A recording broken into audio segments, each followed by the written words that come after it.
আর আমার ভালোবাসাটা তুমি গ্রহণ করে নিও প্রিয়। আই লাভ ইউ, অনেক অনেক ভালোবাসি। আমি এখন এর জবাব দিতে পারবো না, কারণ আমার মনের ভেতরেই ফিলিংসটা এখনো আসেনি। যখন আসবে তখন বলে দেব। আর যতদিন সময় লাগে তুমি নিতে থাকো, আমি তোমাকে কিছু বলবো না। শুধু তুমি আমার পাশে থেকো, আমাকে ভালোবাসো, তাতেই চলবে। আচ্ছা, অনেক প্রেম করলাম, এখন তাড়াতাড়ি এখান থেকে যেতে হবে।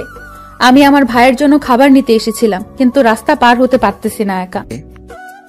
সেটা তো উপর থেকে দেখতেই পেলাম, কি করতেছো না করতেছো, দেখেই তো নিচে নেমে আসলাম। অনেক হয়েছে, এখন আর চোরের মতো লুকিয়ে লুকিয়ে আমাকে দেখতে হবে না। এখন সামনাসামনি পাশাপাশি এসে হাত ধরে হাঁটবে।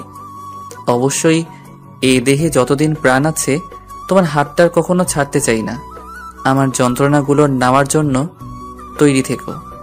আচ্ছা, দেখা যাবে কে কার যন্ত্রণা বেশি সহ্য করতে পারে। একটু বেশি তেরামি করেছো, তাহলে কিন্তু ভেজাল আছে বলে দিলাম এক্ষুনি। আচ্ছা, সেটা দেখা যাবে। এখন চলো, তোমার ভাইয়ের জন্য কিছু খাবার নিয়ে চলে যাই উপরে। আর এখানে থাকা যাবে না, ঠান্ডা লাগতেছে কেমন জানি একটু আমাকে, হালকা। তারপর প্রিয়াঙ্কা আশিকের হাত ধরে রাস্তা পার হয়ে দোকান থেকে তার ভাইয়ের জন্য কয়েকটা ফল নিল। সে নিজে কিছু খেয়ে নিল, আশিককেও খাইতে দিল, আশিকও খেয়ে নিল। তারপর তারা সেখানে আর বেশিক্ষণ দেরি না করে চলে আসলো হসপিটালের ভিতরে। তারপর মাহিনের কেবিনে চলে আসলো দুইজনে। মাহিন দুইজনকে একসাথে দেখে অনেক খুশি হলো, অনেক আড্ডা দিল একসাথে। আবার সবাই খাওয়া দাওয়া সেরে নিল। এভাবে বেশ কয়েকদিন চলে গেল। এরপর থেকে আশিক আর অন্য কেবিনে যায়নি, সেখানে একটা বেড নিয়ে এসে সেখানে ছিল। এভাবে বেশ কয়েকদিন কেটে গেল। তার মাঝে মাহিন প্লাস আশিক দুজনই সুস্থ হয়ে উঠলো পুরোপুরি ভাবে। এর মাঝে আশিক তার বাবা মায়ের সাথে একটু ফ্রি হয়ে গিয়েছে। তার ছোট ভাইয়ের সাথে তো একদম ফ্রি। আশিক তার ছোট ভাইয়ের সাথে গল্প করে এখন। আশিকের ছোট ভাইয়ের সাথে প্রিয়াঙ্কার ছোট ভাইয়ের গলায় গলায় ভাব হয়ে গিয়েছে। তারা দুজন নিজের ভাইয়ের মতো নিজেদেরকে দেখাশোনা করে। তারপর সবাই হসপিটাল থেকে ছুটি নিয়ে একদম আশিকের বাসায় চলে আসলো। সবাই সবার মতো থাকা শুরু করে দিল। প্রিয়াঙ্কা আশিকের রুমে থাকা শুরু করে দিয়েছে। আশিক প্রিয়াঙ্কাকে অন্য রুমে থাকতে দেয়নি তার জন্য। আশিকের রুমে দুইটা বেড নিয়ে এসে আশিকের সাথে ছিল প্রিয়াঙ্কা। আজকে তাদের পারিবারিকভাবে বিয়ে হয়ে গেল। বিয়ের সব কার্য শেষ করে আশিক প্রিয়াঙ্কাকে কোলে করে নিয়ে নিজের রুমে চলে আসলো। আজকে সবাই খুশি, সবাই সবার সাথে মিলেমিশে থাকতে পারতেছে। আর প্রিয়াঙ্কা একটা ফ্যামিলি পেয়েছে, প্রিয়াঙ্কার ভাই আরো একটা ভাই পেয়েছে। আশিক প্রিয়াঙ্কাকে এনে বিছানার উপর বসিয়ে দিল। শেষ পর্যন্ত তোমাকে আমার করে ফেললাম।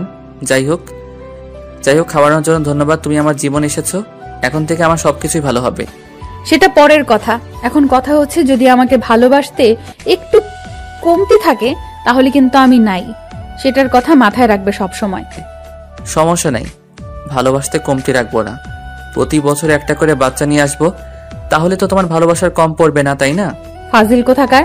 এই যে মায়ের চিনো, মায়ের খাবা, এসব কি আজে বাজে কথা বলো।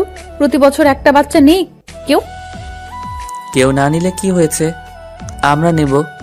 দুইটা টিম বানাবো, টিমের খেলা ছাড়বো, তারা খেলবে, আমরা রেফারি থাকবো, আনন্দ করব, তাই না?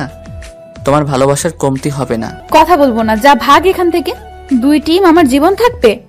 আমাকে মারার চিন্তা ভাবনা চলতেছে নাকি? তোমাকে মারার চিন্তা ভাবনা করবো কিসের জন্য? তুমি বললে না তোমার ভালোবাসার কোনো কমতি যেন না হয়। ভালোবাসার কমতি হলে তুমি চলে যাবে। তোমাকে বেশি বেশি করে ভালোবাসবো, আর প্রতি বছর একটা করে বাচ্চা নিয়ে আসবো। আচ্ছা হয়েছে, এখন আমি ঘুমিয়ে পড়লাম। অনেক ক্লান্ত লাগতেছে শরীরের ভেতরে। আমি এখন ঘুমিয়ে পড়তেছি। আপনার বকবক আপনি একা একাই রেকর্ড করে শুনতে থাকেন। আজকে রাত্রে ঘুমাবে তুমি? হাস্যকর। আজকে তোমাকে কে ঘুমাতে দিবে শুনি? আজ সারা রাত গল্প করব। আজকে কোনো কিছু হবে না, আমি এখন ঘুমিয়ে পড়বো। আমার ক্লান্ত লাগতেছে, শরীরে কোনো কিছু ভালো লাগবে না। ভালো লাগে কিনা সেটা আমি দেখব। এখন তুমি আমার বুকে চলে আসো, পরেরটা আমি দেখে নিচ্ছি। আজকে এরকম কিছু হবে না, আমি চলে যাব ঘুমের দেশে। আপনি থাকেন একা একা, কি করার ইচ্ছা করছে একাই করেন। আমি ঘুমাবো, আমাকে ডিস্টার্ব করবেন না। সেটা বললে তার হবে না। এখন আমি যেটা বলবো তোমাকে তার রেসপন্স করতে হবে, না হলে তো তোমাকে ডিস্টার্ব করতেই থাকবো। কোনো কিচ্ছু হবে না, এখন আমি ঘুমের দেশে পাড়ি জমাচ্ছি, আপনি থাকেন আপনারটা নিয়ে, আমি গেলাম ঘুমের দেশে। আশিক কোনো কথা না বলে প্রিয়াঙ্কা যেই ঘুমিয়ে পড়বে তার আগে প্রিয়াঙ্কাকে টেনে নিজের বুকে নিয়ে আসলো।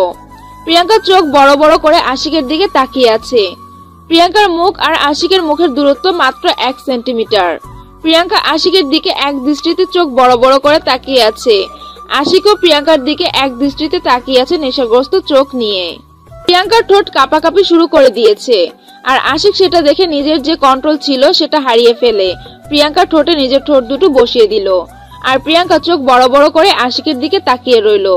প্রথমে প্রিয়াঙ্কার অনেক বাজে লাগতেছিল, কিন্তু কয়েকটা কিস করার পর প্রিয়াঙ্কারও কেমন যেন নেশা লেগে গেল আশিকের ঠোঁটের উপর। প্রিয়াঙ্কা আশিকের চুল মুষ্টিবদ্ধ করে আঁকড়ে ধরে অনেক শক্ত করে ধরে রাখলো। আশিক প্রিয়াঙ্কার ঠোঁট ছেড়ে দিয়ে নিজের ঠোঁট দুটো প্রিয়াঙ্কার গলায় বসিয়ে দিল। আর তখন প্রিয়াঙ্কার শরীরের ভিতরে মনে হয় 11,000 বৈদ্যুতিক শক খেয়ে গেল। প্রিয়াঙ্কা আর নিজের কন্ট্রোল থাকতে পারলো না। শেষ পর্যন্ত আশিকের ভালোবাসায় সে সাড়া দিতে বাধ্য হলো। আজকে প্রিয়াঙ্কার অনেক ভালো লাগতেছে, কারণ আজকে সে আশিককে ভালোবেসে দুইটা মনের ভালোবাসার মিলন হচ্ছে। শেষ পর্যন্ত প্রিয়াঙ্কা আশিকের মাঝে নিজেকে বিলিয়ে দিল, আর আশিক নিজের ভালোবাসা দিয়ে প্রিয়াঙ্কাকে খুশি করতে লাগলো। দুজনের ভালোবাসা অতল সাগরে তলিয়ে গেল। এই যে মিয়া ভাই, আপনারা এখানে কি করেন? তাদের ভালোবাসা দেখে আপনারা কি করবেন? আপনারাও আপনাদের ভালোবাসার মানুষকে বিয়ে করেন, করে ভালোবাসা উপভোগ করেন। আপনাদের লজ্জা করে না এসব শুনতেছেন এখনো? এখানে আছেন, যান আপনারা আপনাদের ভালোবাসার কাছে চলে যান। আর হ্যাঁ, আশিক আর প্রিয়াঙ্কার যতই খুনসুটি ভালোবাসা গল্প আছে, সব ভালোবাসা শুনতে চ্যানেলটি অবশ্যই সাবস্ক্রাইব করতে হবে। যদি সাবস্ক্রাইব না করেন তাহলে কিন্তু খবর খারাপ আছে আপনাদের। আপনারা অবশ্যই চ্যানেলটি সাবস্ক্রাইব করবেন আর তাদের ভালোবাসাগুলো উপভোগ করবেন। ভালো থাকবেন, সুস্থ থাকবেন। দেখা হচ্ছে নতুন গল্পে, আর সেই পর্যন্ত আপনারা একটু ধৈর্য ধরে থাকবেন। আগামীকাল থেকে নতুন গল্প আসবে অবশ্যই, আর আপনারা শুনবেন সবাই, আর কমেন্ট করে জানাবেন এই গল্পটা কেমন হয়েছে।